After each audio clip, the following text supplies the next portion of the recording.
What's up, guys? My name is Marcus Huskins, and thank you for joining me. As always, if you're finding this content useful, please go ahead, do me a favor, and hit that subscribe button, and I appreciate your support.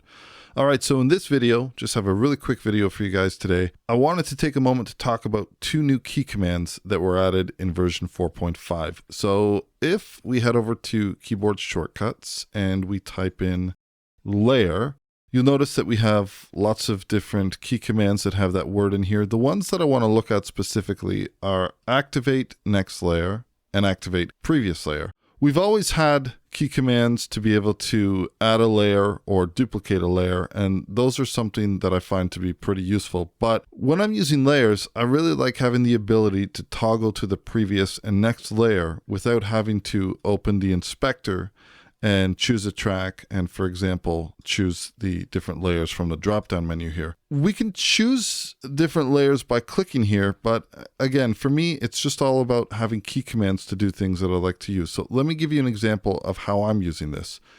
If I'm using Pipeline, which I'm doing a lot more these days now that I've brought some of my analog gear home and I've started to work with Pipeline in Studio One, what I like doing is the minute I dial something in, I will immediately render that and commit that and print it.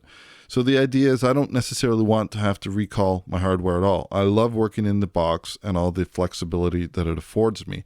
So I will immediately print things. Now I might take a couple different passes. So in this example, I've got a basic kick track, and essentially I've just dialed in two different settings in Pipeline. So the way that I do this is I'll dial in Pipeline, and then on the actual input of my track, I will choose tracks, and I will actually choose the kick track.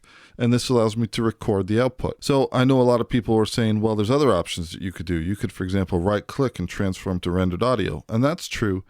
But the whole thing for me is whenever I'm using hardware on something, I like the idea of printing it and sticking it on a separate layer. And I really like the idea of leaving the original performance untouched on the first layer. So what we're going to do is let's go to this drop down section, and I'm going to add two layers. This is something that you could add in a key command as well. And now what I want to do is on my layer one, I'm going to leave this as the original audio. And then on layer two, I will grab the first performance that we did with hardware. And then on layer three, we will grab the second one. So now we'll move back to layer one. Let's just hide and disable these tracks.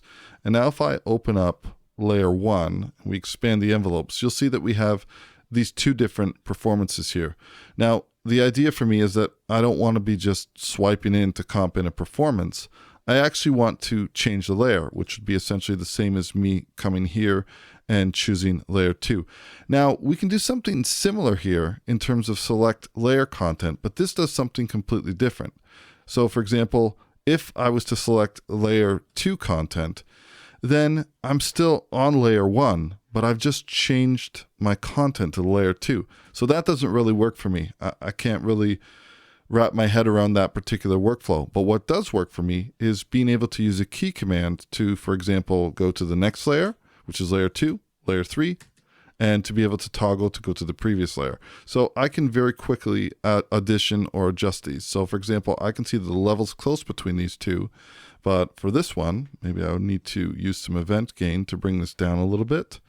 Okay, so there's that, that, and that. Okay, so those should be relatively the same. And then I would go ahead and mix this however I want to, but if I need to, I can go back to my original. We'll try layer 2. And layer 3. So not anything that's groundbreaking, but just having the ability to not have to open up the inspector and having the ability to just toggle these different layers on a selected track. And obviously, if you're working on tracks that are grouped together and they're following in terms of their editing, then this will change for all of the different tracks. So if you're working on drum tracks and you want to listen to a completely different layer, which has another take on it, really nice to just be able to toggle this with a key command now, and you can choose whatever key command works for you. Anyways, that's all the time I have available for today. I hope that you got something from this video. If you did, please consider hitting that subscribe button. Any questions or comments, leave them down below. I will do my absolute best to get back to you. And as always, we will catch you in the next video. Cheers.